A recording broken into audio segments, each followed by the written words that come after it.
मानव के ऊपर में ऐसा जुल्म कर रही है गौरक्षा के नाम से, जबकि उसके अंदर में गांव का ऐसा कोई दूर दूर तक के वो गाड़ी के अंदर में नहीं था।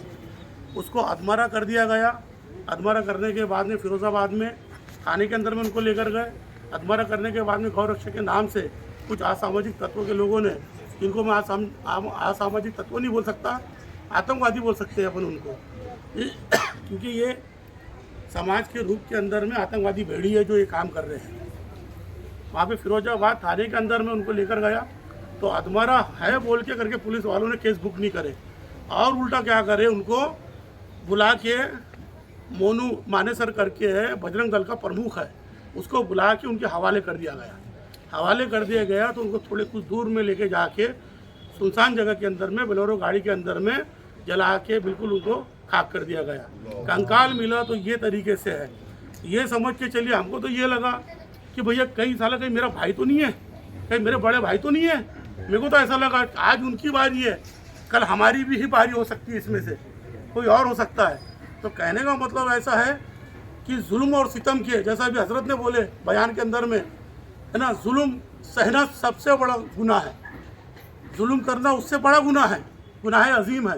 तो कहने का मतलब इस जुल्म का खात्मा करने के लिए जो मरकज़ी हुकूमत है ये कहीं ना कहीं एंटी मुस्लिम का काम कर रही है। तो कहने का मतलब है कि हम लोगों ने एक पहल किया। मैं लॉ का जानकार हूँ अल्हम्दुलिल्लाह, यहाँ पे जितने भी तमाम लोग हैं आने वाले, ये मैं लॉ का जानकार भी हूँ। CRPC IPC एविडेंस एक्ट मैंने पढ़ चुका हूँ अल्हम्दुलिल्लाह। तो मैंने एक पहल किया, इस पर ऑब्जर्व किया और घर में स्टडी कर रहा हूँ। तो स्टडी करने के बाद में जैसा एंटी ST और एंटी जैसा कानून बना हुआ है, ST XT एक्ट बना हुआ है, अगर हम लोगों ने एट्रोसिटी की बात करें तो यह अधिनियम बना है 1990 का, जैसा हजरत आपको मालूमात है ना। तो 1990 का ये कानून है। तो सेम कानून अल्पसंख्यक अत्याचार निरोधक कानून क्यों नहीं देश में बन सकता? सबसे पहली चीज़ ये है ना। आज देखो हमको मजहब और धर्म के नाम से हमको इस तरीके से हमारे ऊपर में जुल्म किया जा रहा है। ये अपने ऊपर में गौरव तलब की बात है, गौरव फिक्र की बात है। अगर से बेदार नहीं होंगे तो फिर कौन होगा? आज नासिर और जुनैद अगर हम लोग अगर सोचे तो वो कहीं ना कहीं हम में से ही हमारा एक भाई है अल्हम्दुलिल्लाह। इस तरीके से दर्दनाक इतना निर्मम हत्या हुई, यह अफसोसजनक बात है हमारे लिए। तो मैं चाहता हूँ कि हम लोगों ने हाई कोर्ट के अंदर में, कल हमारी टीम ने हाई कोर्ट में ज्ञापन सौंपे है, इसकी रिसूट हमारे पास है अल्हम्दुलिल्लाह। जस्टिस के अंदर ने, जस्टिस साहब ने भी ये बोले गौरव फिक्र किया जाएगा इसके ऊपर में, और अल्हम्दुलिल्लाह आपकी टीम को हम लोग वहाँ पर बुलाएंगे हाई कोर्ट के अंदर में, और इसको गंभीर रूप से संज्ञान लिया जाएगा पूरे महाराष्ट्र के लिए। ये सबसे बड़ी अपने लिए खुश नसीब की बात है और खुशखबरी की बात है कि जस्टिस साहब भी इसके अंदर में गंभीरता से हमारी ये सब निवेदन को, ज्ञापन को बड़े संगीत से और गंभीरता से लिया गया है संज्ञान में। तो मैं चाहूँगा इसके अंदर में हम लोग तमाम जो हजरत है आज यहाँ पर उपस्थित जितने भी लोग हैं कि हमको कंधे से कंधा लगा के अल्हम्दुलिल्लाह आर्टिकल 226 के अंदर में हाई कोर्ट के अंदर में रीट पिटिशन फाइल करना है। तो रीट पिटिशन कब होंगी, इनकलाब कब आएगा? जब आप लोग का सहयोग रहेगा, आप लोग का साथ रहेगा, बुजुर्गाने दिन का हमारे ऊपर में दुआ रहेंगी, तब जाके ये पॉसिबल है, नहीं तो ये इम्पॉसिबल है। नासिर खान अकेले लड़ने से या समीर भाई रहने से ये लड़ाई मुकम्मल नहीं हो पाएंगी। आप लोग का फिजिकल हमको सपोर्ट की बहुत ज़रूरत है अल्हम्दुलिल्लाह। रीट पिटिशन के मायने ये होते हैं PIL, इसको पब्लिक लिटिगेशन इंटरेस्ट जिसको बोला जाता है, PIL का फुल फॉर्म है ना, जिसको बोलते हैं सरल भाषा में जनहित याचिका। आर्टिकल 226 के अंदर में हम लोग को हाई कोर्ट का रुख लेना है, आई बात समझ में। तो अल्हम्दुलिल्लाह इसके ऊपर में कानून बनना चाहिए। कल हम लोगों ने चैनलों के माध्यम से ये बात बोला कि अल्पसंख्यक अत्याचार निरोधक अधिनियम कानून ये पूरे महाराष्ट्र में लागू होना चाहिए। अगर ये कानून की ज़रूरत इसलिए है कि जिस तरीके से हमारे लोगों को जलाया जा रहा है, मॉब लिंचिंग के नाम से भीड़ हिंसा के अंदर में मारा जा रहा है, हम वो नाम नहीं, मैं चंद नाम लूँगा जो आप लोग के जहन में आ जाएंगे।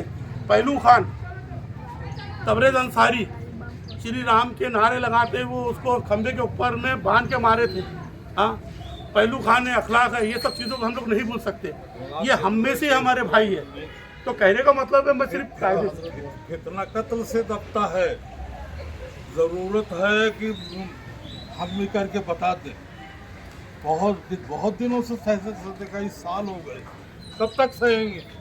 तो कहने का मतलब ये अल्हम्दुलिल्लाह, तो हम लोग को लड़ना है संविधानिक राइट से।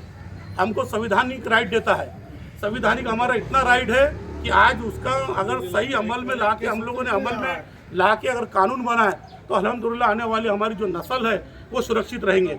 आज जिनको पेन देना था आज वो लोग गौरक्षा के नाम से हथियार दे रहे हैं। तो कहने का मतलब ये है आज ये नस्ल है हमारी, अल्हम्दुलिल्लाह ये छोटे छोटे बच्चे हैं। कल हम लोग क्या इनको यही समझाएंगे कि गौरक्षा के नाम से हमारे भाई लोग को काटे, क्या इसलिए हम लोग इनको बड़ा और तैयार कर रहे हैं कि कल जाके बेटा फिजिकल रूप से तुम भी काटो उन लोग को। आज शिक्षा के नाम से हमारे ऊपर में सबसे बड़ी चीज चल रही कि शिक्षा, हमारे देश के अंदर में शिक्षा अगर पढ़े लिखेंगे तो IPS ऑफिसर बनेंगे, IAS ऑफिसर बनेंगे।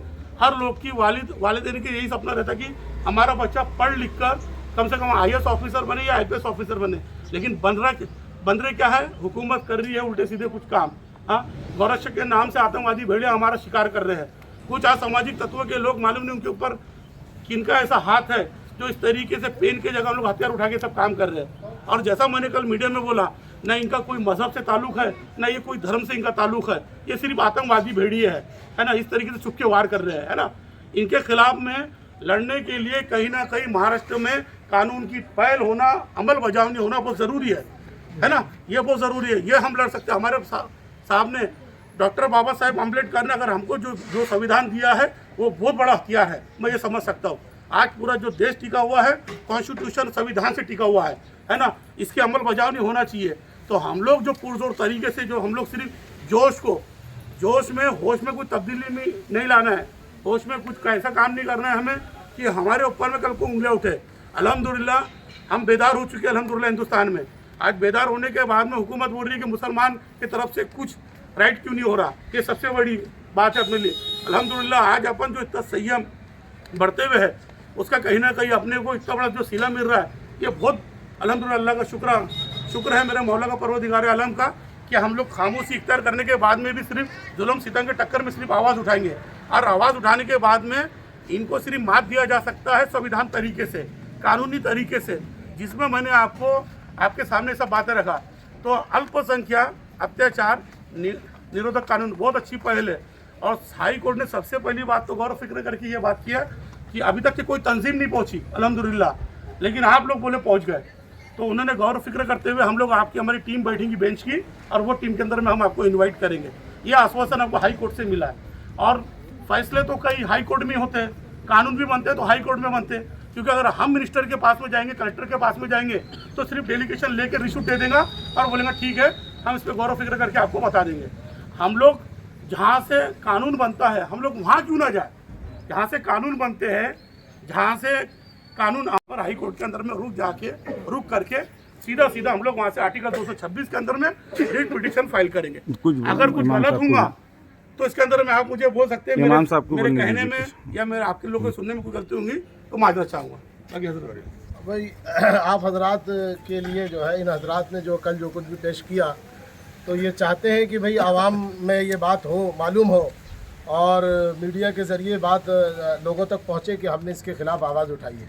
वैसे सबको आवाज़ उठाना चाहिए, मगर अब यहाँ जो मामला चल रहे हैं ये बड़ी बेवकूफ़ी की बात है कि एक बादशाह ने किसी से पूछा कि सबसे बड़ा बेवकूफ़ कौन है, तो उन्होंने बताया कि साहब सबसे बड़ा बेवकूफ़ वो है जो जिस शाख पर यानी जिस टहनी पर बैठा हो और उसी की जड़ काट रहा हो। तो बादशाह ने कहा यह बेवकूफ़ नहीं है, बल्कि बादशाह ने कहा उससे बड़ा बेवकूफ़ वो है कि जिसको हुकूमत मिले, बादशाहियत मिले, और उसके बाद वो अपनी ही रियाया को सताए, अपनी ही रियाया को मारे और अपनी ही रियाया को परेशान करे।